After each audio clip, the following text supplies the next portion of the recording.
Playing for Real, 5 historical people portrayed by John Wayne, Part 2. The War Films.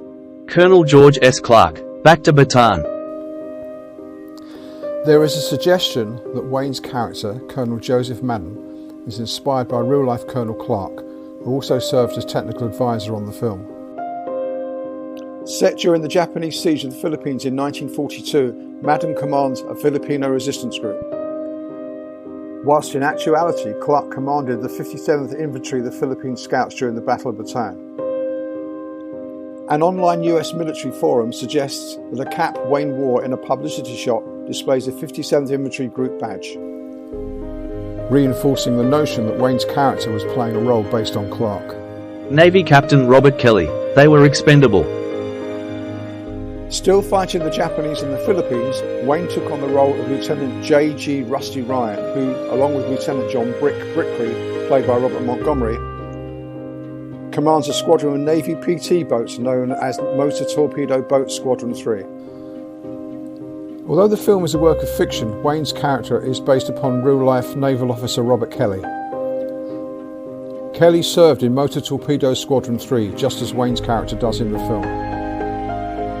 At one point, Kelly was involved in a PT boat attack on a Japanese cruiser, which also features in the movie. Frank Spig Weed, The Wings of Eagles.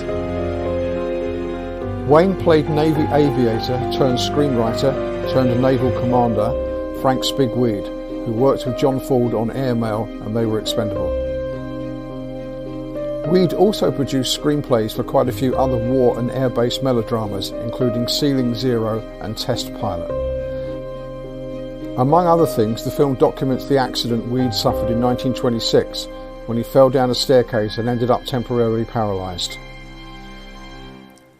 Weed passed away in 1947 at the age of 52, so Wayne, who was 50 himself when he appeared in the film, was just about the right age to play his counterpart on screen. Lieutenant Colonel Benjamin H. Vandervoort, The Longest Day.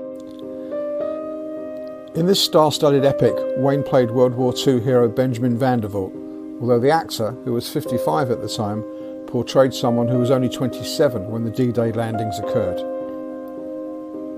As depicted in the film, Vandervoort commanded the defence of the French town of Saint-Mère-Église, not long after having broken his ankle parachuting into Normandy. Twice awarded the Distinguished Service Cross, Vandervoort also took part in the ill-fated Allied market garden operation in Holland, eventually missing out on the end of the war due to wounds sustained during a mortar attack.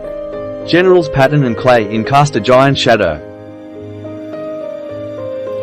Director Melville Shavelson created the role of fictional General Mike Randolph for John Wayne, but although it might seem obvious that Randolph is based on General Patton, there is a possibility that Wayne's character is actually a composite of Patton and General Clay.